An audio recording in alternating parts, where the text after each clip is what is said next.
Kisah nyata horor pesugihan pedagang semur daging manis. Di kaki Gunung Gede, sebuah desa kecil bernama Cisarua terhampar indah, dikelilingi oleh pepohonan hijau yang rimbun dan udara segar yang menyejukkan.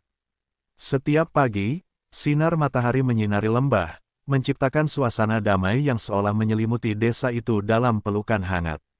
Di tengah desa yang sederhana ini, terdapat sebuah warung kecil yang selalu ramai pengunjung. Warung itu milik Bang Sandi, seorang pedagang semur daging manis yang dikenal oleh warga sebagai sosok yang tidak hanya pandai memasak, tetapi juga memiliki hati yang baik. Bang Sandi, pria berusia sekitar 40 tahun, memiliki postur tubuh yang tegap meskipun wajahnya menunjukkan kelelahan akibat bekerja keras. Dengan rambut hitam yang mulai memutih di beberapa bagian, ia selalu terlihat mengenakan kaos sederhana dan celana kain yang nyaman.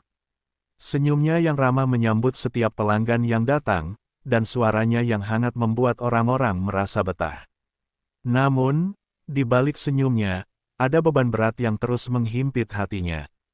Ia tinggal bersama istri, Dewi, dan dua anak mereka, Rina dan Dika. Dewi, seorang wanita penyayang dengan senyum yang menenangkan, selalu berusaha memberikan dukungan kepada suaminya.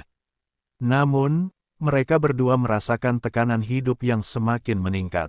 Meskipun usaha semur daging manisnya semakin dikenal, keuntungan yang didapat tidak sebanding dengan pengorbanan yang harus mereka lakukan. Keluarga sederhana ini seringkali menghadapi kesulitan dalam memenuhi kebutuhan sehari-hari, dan Sandi merasa terjebak dalam siklus kemiskinan.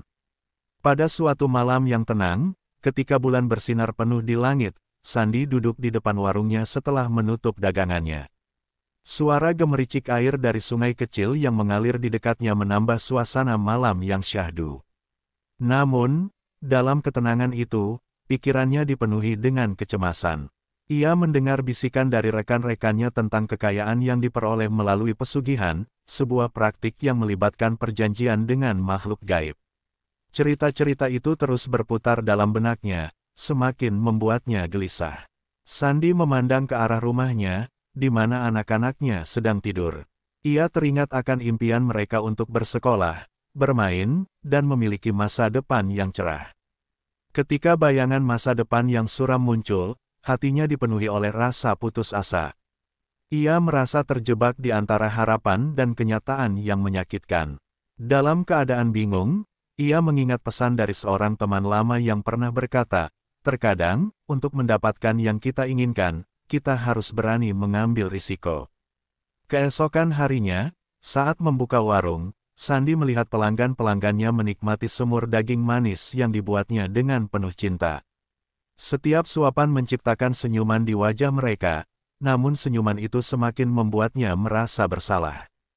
Di dalam hatinya, Sandi mulai berpikir, apakah pesugihan benar-benar bisa menjadi jalan keluar dari kesulitan ini? Apakah ia berani mengambil langkah yang berisiko demi masa depan keluarganya? Seiring berjalannya waktu, tekanan untuk mengambil keputusan semakin meningkat. Sandi melihat teman-teman seprofesinya yang berhasil, dan dalam benaknya, kerinduan untuk meraih kesuksesan semakin membara. Ia merasakan bahwa hidupnya tidak akan pernah berubah jika ia tetap berada di jalur yang sama. Ternyata, ketertarikan pada pesugihan bukan hanya sekadar keinginan untuk kaya, tetapi juga sebuah harapan untuk mengubah takdir keluarganya. Dengan ketegangan yang menggelayuti pikirannya, Sandi akhirnya memutuskan untuk mencari jalan menuju dukun yang terkenal di desanya. Dalam pencariannya, ia tidak hanya mencari kekayaan, tetapi juga berusaha mencari makna dari hidupnya yang terasa semakin rumit. Ketika langkahnya semakin dekat dengan keputusan yang akan mengubah hidupnya selamanya, ia tidak menyadari bahwa perjalanan ini akan membawanya ke dalam kegelapan yang tak terduga. Disinilah awal dari sebuah kisah yang penuh misteri dan ketegangan, di mana harapan dan ketakutan bergabung menjadi satu. Bang Sandi, si pedagang semur daging manis, akan segera menghadapi ujian terbesar dalam hidupnya, sebuah perjanjian dengan kekuatan yang tidak bisa ia bayangkan sebelumnya. Pagi itu, udara di Cisarua terasa segar dan dingin, seolah alam sedang menyambut hari baru dengan penuh harapan. Namun bagi Bang Sandi, pagi itu membawa beban yang lebih berat dari biasanya. Ia duduk di bangku kayu tua di depan warungnya, menatap ke arah jalan setapak yang dilalui oleh penduduk desa. Di ujung jalan, tampak beberapa pedagang lainnya yang sibuk menyiapkan dagangan mereka, sementara suara tawa anak-anak yang bermain di luar rumah menyentuh hatinya.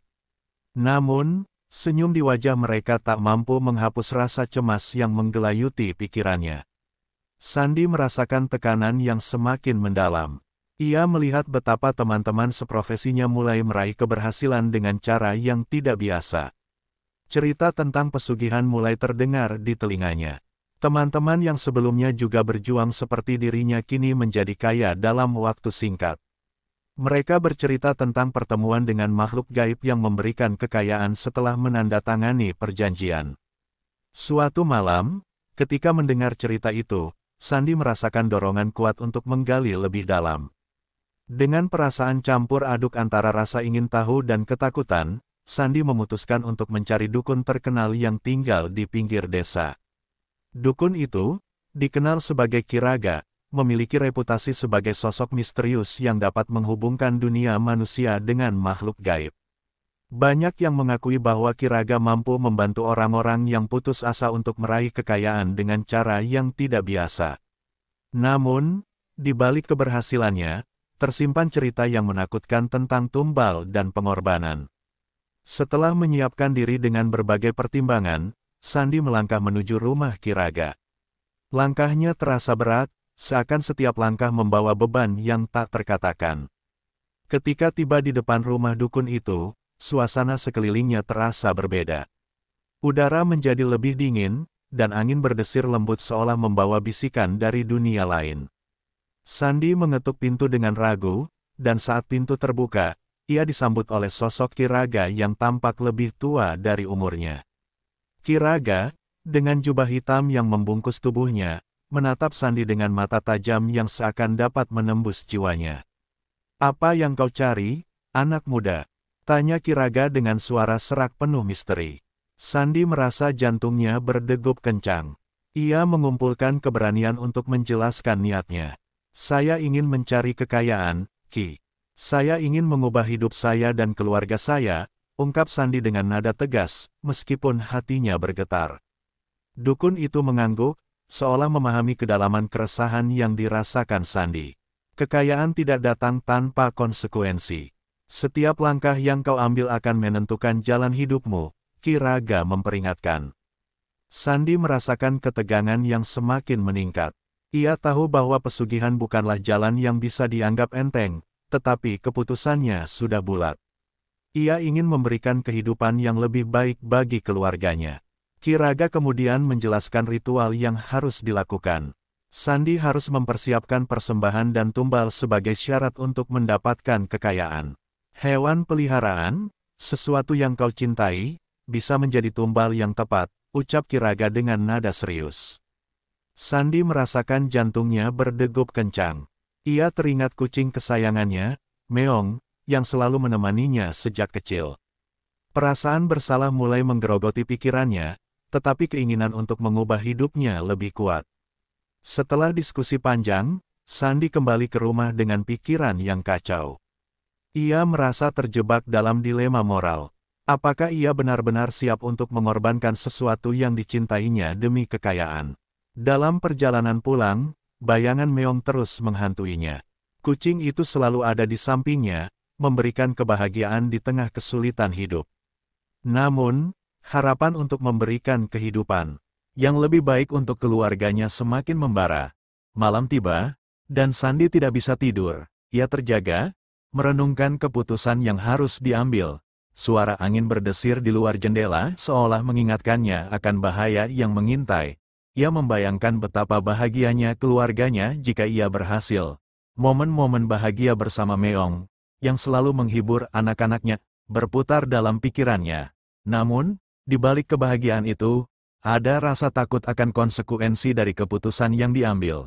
Ketika fajar menyingsing, Sandi memutuskan untuk melanjutkan rencananya. Ia menyusun persembahan yang diperlukan untuk ritual pesugihan. Dalam hati, ia berdoa agar segala sesuatunya berjalan lancar.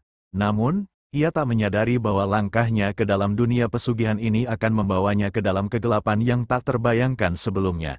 Ketegangan dan ketidakpastian menjadi teman setia Sandi, dan ia bersiap menghadapi apapun yang akan datang. Ini adalah titik awal dari perjalanan yang akan mengubah hidupnya selamanya, dan konflik batin yang terus mengganggu pikirannya semakin mendalam.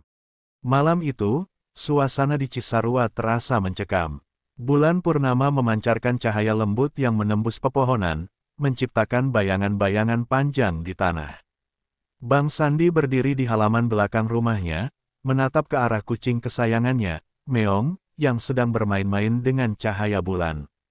Di dalam hatinya, rasa bersalah semakin membebani pikirannya. Ia tahu, malam ini adalah malam di mana ia harus melaksanakan ritual pesugihan yang telah direncanakannya. Sandi mempersiapkan semua keperluan untuk ritual. Ia mengumpulkan bahan-bahan yang diinstruksikan oleh Ki Raga, beras, bunga melati, lilin, dan 1 ekor ayam hitam sebagai tumbal. Semua itu disusun di atas altar sederhana yang ia buat di sudut halaman. Dengan setiap gerakan, rasa cemas dan ketegangan meningkat. Ia tidak pernah membayangkan akan mencapai titik ini, di mana ia harus memilih antara cinta untuk keluarganya dan pengorbanan yang harus dilakukan. Malam semakin larut, dan suara jangkrik mengisi keheningan malam. Sandi merasakan udara dingin yang menusuk kulitnya. Ia menarik napas dalam-dalam, mencoba menenangkan pikirannya. Dalam hati, ia berdoa agar Meong tidak merasakan apapun yang akan terjadi. Ia menyalakan lilin-lilin kecil dan menata bunga melati dengan rapi. Sekarang, semua persiapan telah selesai. Sandi merasakan detak jantungnya semakin cepat saat ia melangkah menuju altar. Dengan suara lirih, Sandi mulai mengucapkan mantra yang diajarkan oleh Ki Raga. Suara angin berdesir lembut, seolah ikut mengiringi ritual yang sedang dilakukannya. Ya, makhluk yang tidak terlihat, aku memanggilmu.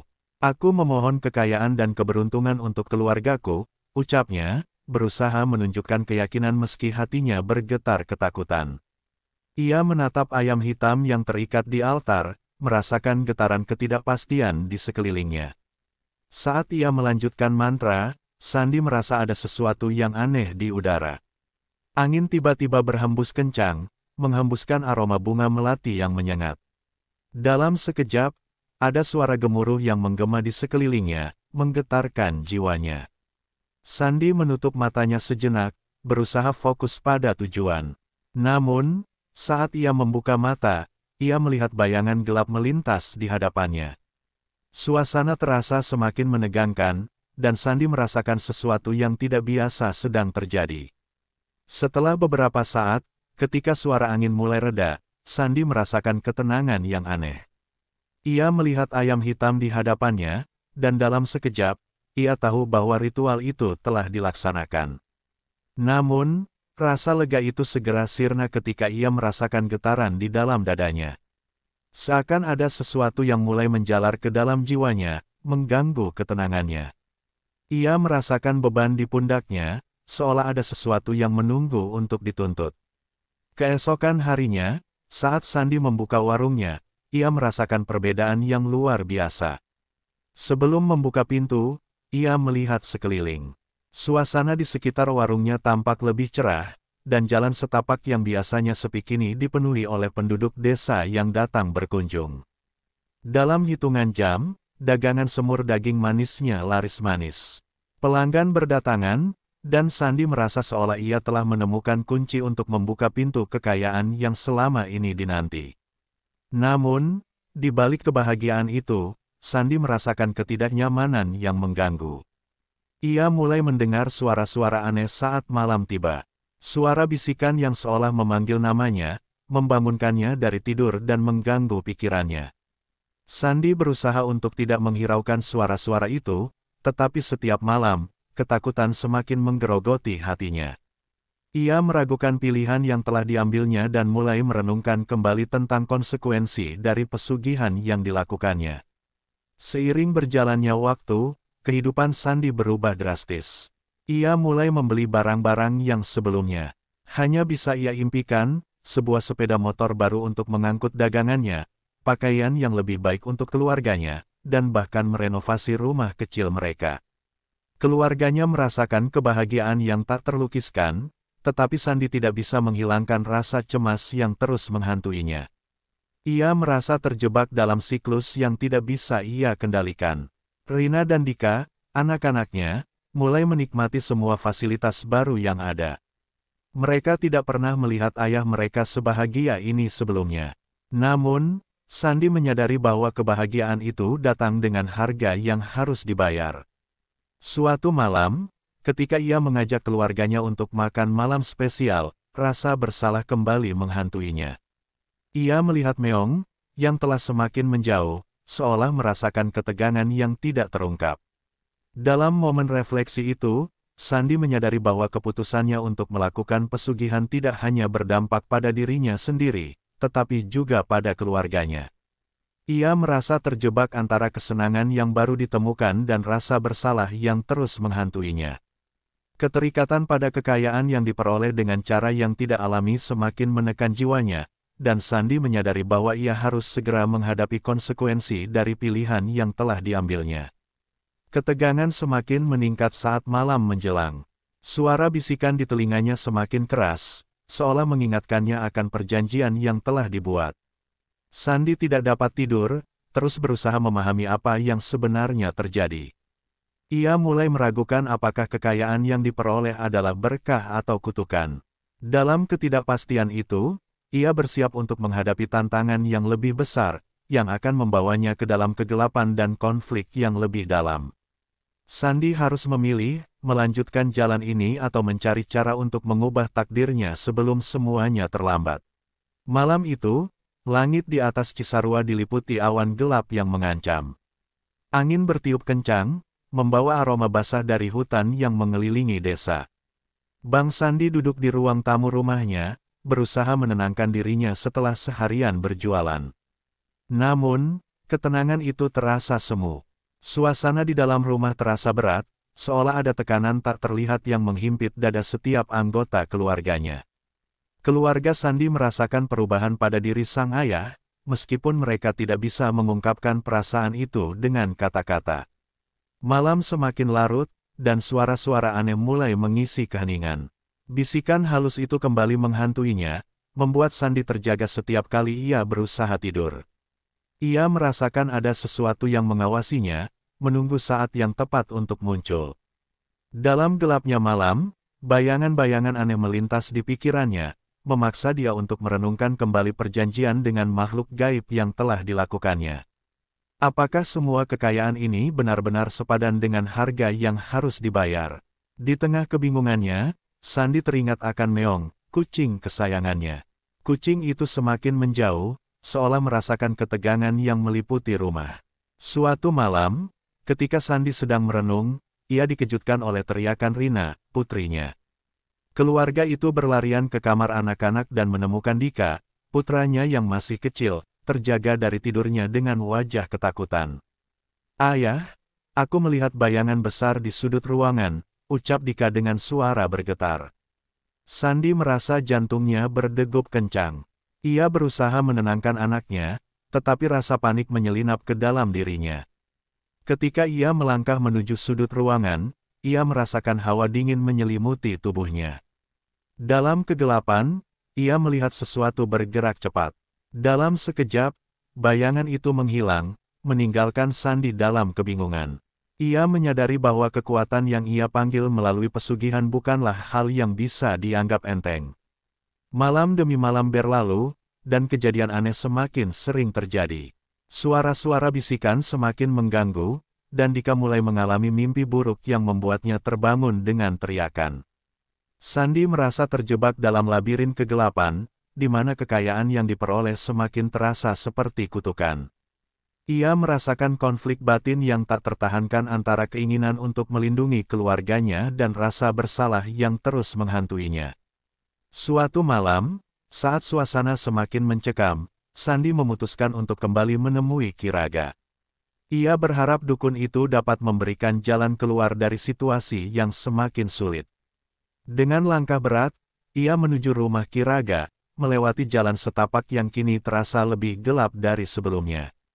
Saat tiba di depan pintu, Sandi merasakan getaran di sekelilingnya. Pintu terbuka perlahan, dan Kiraga muncul dengan tatapan serius. "Ada apa, Sandi?" tanya Kiraga, suaranya mengandung nada peringatan. Sandi menceritakan semua yang terjadi, mencurahkan isi hatinya tentang ketakutan yang mengganggu keluarganya. Kiraga mendengarkan dengan seksama, tetapi wajahnya tidak menunjukkan tanda-tanda simpatik. "Kau telah melakukan perjanjian, Sandi. Setiap perjanjian memiliki konsekuensi. Kau harus menebusnya," ucap dukun itu dengan nada datar. Sandi merasakan ketakutan menyelimuti dirinya. "Apa yang harus saya lakukan, Ki? Bagaimana cara untuk menebusnya?" tanyanya dengan suara bergetar. Kiraga hanya menatapnya, dan untuk sesaat, suasana terasa hening. "Kau harus memberikan tumbal yang lebih besar. Sesuatu yang lebih berharga dari sekadar hewan peliharaan," jawab Kiraga, dan kata-katanya menggema dalam benak Sandi. Kembali ke rumah, Sandi merasakan dunia di sekelilingnya mulai runtuh. Ia tidak bisa membayangkan kehilangan sesuatu yang lebih berharga dari Meong. Ia berjuang melawan rasa bersalah yang semakin dalam. Dalam suasana mencekam, Sandi terbangun dari tidurnya dan mendapati Dika terbaring lemas di sampingnya. Ia berlari menuju putranya, mencoba membangunkannya, tetapi Dika tidak bergerak. Rina berteriak, dan panik melanda rumah. Sandi merasakan jantungnya berhenti sejenak. Dengan sekuat tenaga, Sandi membawa Dika ke pusat kesehatan desa, tetapi semuanya sudah terlambat. Dokter mengatakan bahwa Dika mengalami kondisi kritis akibat demam tinggi yang tidak terdeteksi. Rasa sakit dan penyesalan menggerogoti hati Sandi. Ia merasa bahwa semua ini adalah akibat dari keputusan yang diambilnya. Dalam keputusasaannya, Sandi berdoa dengan sekuat hati, memohon ampunan dan berharap agar Dika bisa selamat. Kembali di rumah, Sandi merasakan hawa dingin menyelimuti ruangan. Ia duduk dengan penuh rasa bersalah, merenungkan semua yang terjadi. Dalam refleksinya, ia menyadari bahwa kekayaan yang diperoleh tidak sebanding dengan harga yang dibayar, kehilangan anaknya. Dalam keputusasaannya, Sandi bertekad untuk membatalkan perjanjian dengan makhluk gaib itu. Ia harus melawan kekuatan yang telah menguasainya. Malam itu, Sandi melakukan ritual terakhir. Ia memanggil kembali makhluk gaib yang selama ini memberinya kekayaan. Dalam keheningan malam, ia berteriak, "Aku menolak perjanjian ini. Kembalikan semua yang telah kau ambil." Suara angin berdesir keras, dan suasana terasa semakin mencekam. Dalam sekejap, bayangan hitam muncul di hadapannya. "Kau berani melanggar perjanjian." Suara itu menggema, menakutkan Sandi hingga ke tulang. Sandi merasakan ketakutan yang mendalam, tetapi ia tidak mundur. "Aku tidak ingin kekayaan ini. Aku hanya ingin keluargaku kembali," teriaknya, dan saat itu, bayangan hitam itu mendekat.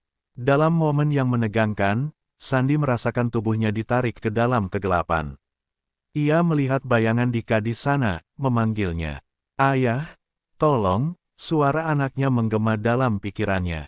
Dalam pertempuran batin yang mengerikan itu, Sandi akhirnya menyadari bahwa ia tidak bisa melarikan diri dari kenyataan. Ia harus menerima konsekuensi dari pilihannya. Dalam keputusasaannya, Sandi terbangun di tempat tidur, berkeringat dingin. Dika terbaring di sampingnya, tetapi wajahnya pucat. Sandi merasa hancur, menyadari bahwa semua yang terjadi adalah hasil dari keputusannya. Ia telah kehilangan segalanya. Cerita ini berakhir dengan kesedihan yang mendalam. Sandi, yang awalnya hanya ingin memberikan kehidupan yang lebih baik bagi keluarganya, kini terjebak dalam siklus penyesalan dan kehilangan. Ia belajar bahwa kekayaan yang diperoleh dengan cara yang tidak benar akan membawa kesengsaraan. Dalam kegelapan malam, suara angin berbisik, mengingatkan bahwa setiap tindakan memiliki konsekuensi. Dan di luar sana, di tengah keindahan Gunung Gede, kehidupan berjalan terus, tetapi bagi Bang Sandi, semuanya telah berubah selamanya.